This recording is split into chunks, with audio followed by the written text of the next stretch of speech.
घाटशिला उपचुनाव को लेकर आज झारखंड मुक्ति मोर्चा के महासचिव सह प्रवक्ता सुप्रियो भट्टाचार्य ने एक प्रेस वार्ता का आयोजन किया, जिसमें उन्होंने अपना प्रत्याशी जो सोमेश सोरेन है झारखंड मुक्ति मोर्चा से, उनके जीत का दावा किया। उन्होंने कहा कि हमारे प्रत्याशी को लोग वहां पसंद कर रहे हैं और सरकार के जो एजेंडा है, सरकार की जो योजनाएं हैं, उसको लेकर जनता काफी उत्सुक है और हमारे प्रत्याशी को भारी मतों से जिताने का काम करेगी। मौके पर क्या कुछ कहा गया, आइए आपको सुनाते हैं। आप लोग को मालूम ही है कि कल सुबह 7 बजे से घाटशिला की प्रबुद्ध मतदाता मंडल अपने आगामी 4 वर्षों के लिए अपने जनप्रतिनिधि का चुनाव करने जा रहे हैं।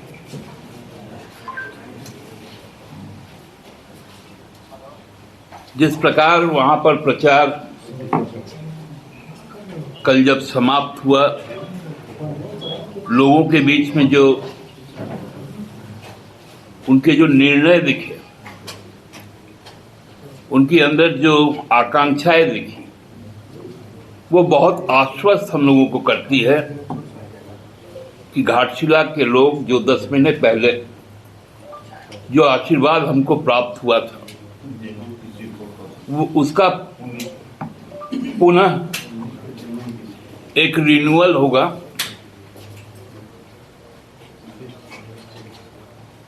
और एक बड़े जनादेश के साथ हम लोग 14 तारीख को विजय का प्रमाण पत्र लेंगे। हमारे विपक्ष में जो भी लोग हैं, वहां पर 12 लोग और हैं, सभी हताश हैं, सब आपस में अब पश्चाताप कर रहे हैं कि वहां हम चुनाव क्यों लड़ने गए, खासकर भारतीय जनता पार्टी, क्योंकि घाटशिला के लोगों ने कई निर्णय लिए हैं। पहला निर्णय तो झारखंड राज्य के निर्माता, इस देश में आदिवासी, मूलवासी, शोषित, वंचित, मेहनत कर समाज के जो प्रतीक पुरुष थे, आदरणीय गुरुजी दिशम गुरु शिबू सोरेन जी के प्रति उनको श्रद्धांजलि देना है। उनके कर्मठ जनप्रतिनिधि और लोकप्रिय और सर्वसुलभ जनप्रतिनिधि रहे रामदास दा को भी श्रद्धांजलि देना है। ये उनका पहला निश्चय है। दूसरा निश्चय उनका है कि जिस प्रकार से घाटशिला विधानसभा क्षेत्र में शिक्षा को लेकर वहां पर काम शुरू हुआ है, पिछले सरकार से लेकर अब की सरकार तक, चाहे वहां पंडित रघुनाथ मुर्मू जनजातीय विश्वविद्यालय की स्थापना, वहां एक कॉम्प्रिहेंसिव इंजीनियरिंग कॉलेज जिसमें आईआईटी भी होगा, पॉलिटेक्निक भी होगा और बीटेक भी होगा, और सबसे ज्यादा चूंकि वो खनन का इलाका है, उसमें माइनिंग का भी कोर्स होगा, जो केवल यहां पर आईएसएम में होता है, धनबाद में बहुत कम जगह में माइनिंग का कोर्स है, वो घाटशिला के इंजीनियरिंग कॉलेज में भी होगा। वहां जिस प्रकार से विद्यालय को उत्क्रमित किया गया है, उसके लिए भी घाटशिला वोट करेगा। तीसरा, रोजगार के लिए घाटशिला अपने आप में प्राकृतिक छटाओं से भरा हुआ एक जगह है। वहां कई पर्यटन के स्थल है, खासकर बंगला पर्यटकों के लिए, बंगाली पर्यटकों के लिए, जो हर साल लगभग 4 लाख की संख्या में आते हैं। एक तो उनका एक सीधा आत्मीय संबंध महान साहित्यकार विभूति भूषण बंदोपाध्याय के साथ रहा, जिनका उपन्यास ओपुर संसार के ऊपर में महान निर्देशक परिचालक सत्यजीत रे ने चलचित्र बनाया, फिल्म बनाया और उसको ऑस्कर मिला। तो वहां जो पर्यटन के क्षेत्र में जो एक विशाल रोजगार का सृजन हुआ है, वो भी घाटशिला ने तय किया है कि झामुमो के साथ रहेंगे, क्योंकि पर्यटन इस सरकार का एक बड़ा फोकस में है। चौथा जो है वो है HCL का बंद होना। हम लोग सबको ही जानते हैं कि ICC जो बाद में HCL हुआ, हिंदुस्तान कॉपर लिमिटेड, पहले इंडियन कॉपर कंपनी थी, वहां मोदी जी के 14 के आने के बाद उस कारखाने को जिस प्रकार से बंद कर दिया गया और वहां के जो ताम्र अयस्क है वो पूरा का पूरा निजी हाथ में बिरला कॉपर कंपनी को गुजरात को भेज दिया जाता है।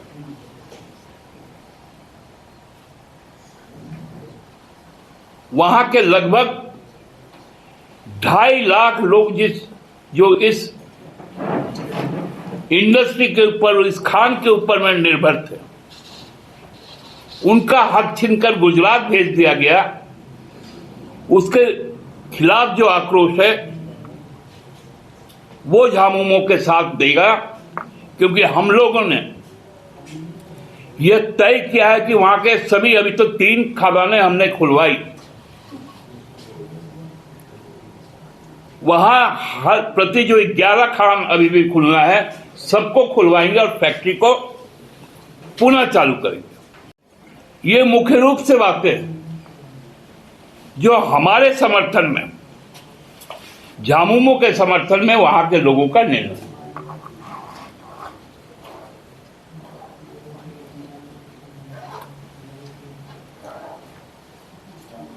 अब वहां पर जो हमारे खासकर भारतीय जनता पार्टी के साथ के जो नेतागण,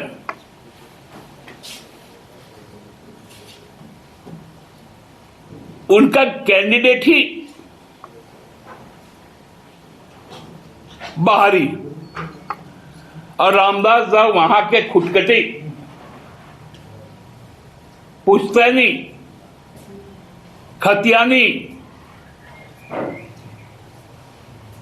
उनका वंशज। लांगालपाड़ा इलाके का जो खरसती मौजा है वहां के।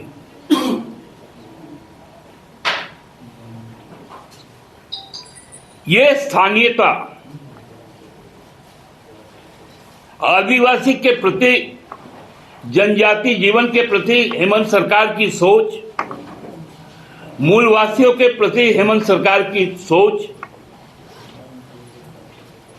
बंगभाषी लोगों के लिए, बांग्ला भाषी लोगों के लिए उनकी सोच, उनके सामाजिक कल्याण, महिलाओं का सशक्तिकरण, युवाओं को रोजगार, और सबसे बड़ी बात है कि शिक्षा। क्योंकि गुरुजी भी कहा करते थे अपने जीवन काल में, पढ़ो लिखो, शिक्षा नहीं होगा तो भिक्षा मांगना पड़ेगा। और शिक्षा के क्षेत्र में जो अभूतपूर्व कार्य रामदास दास ने किया, जो हेमंत सोरेन की सरकार ने किया, वो हमको बहुत बल प्रदान करता है घाटशिला चुनाव को जीतने के लिए। हमको लगता है कि वहां पर इस चुनाव के नतीजे कुछ राजनीतिक दिशा और दशा भी तय करेंगे।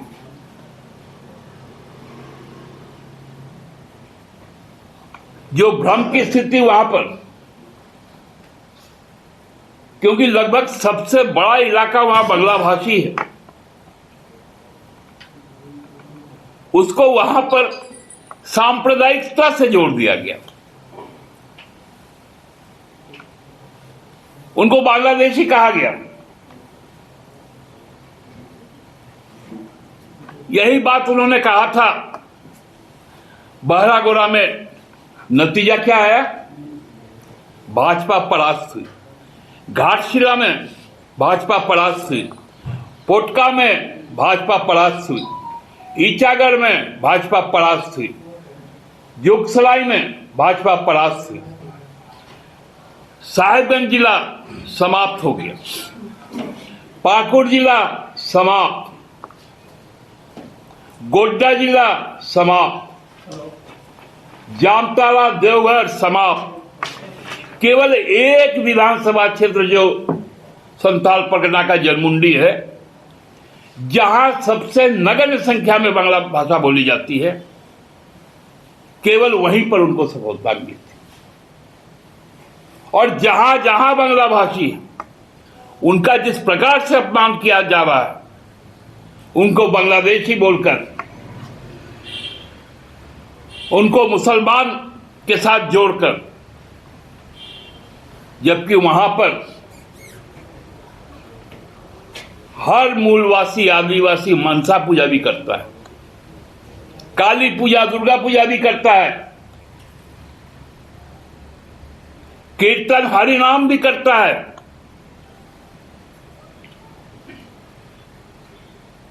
वहां जो सांप्रदायिक विभाजन की कोशिश की गई, उसके खिलाफ ये जनादेश आएगा और एक बड़ा जनादेश हम लोगों का होगा। मैं अंतिम रूप से फिर से घाटशिला के प्रबुद्ध मतदाताओं से अपील करता हूं कि भारतीय जनता पार्टी का जो ये भ्रम का जो चाल चरित्र और चेहरा है, वहां स्थानीय जो आतंक है, उसके खिलाफ ज्यादा से ज्यादा संख्या में घर से निकलकर वोट करें और सोमेश चंद्र सोरेन को अपने प्रतिनिधि के तौर पर रांची भेजे। घाटशिला अगले 4 साल में एक मॉडल विधानसभा क्षेत्र बनाने का काम हम लोग करेंगे। धन्यवाद। दादा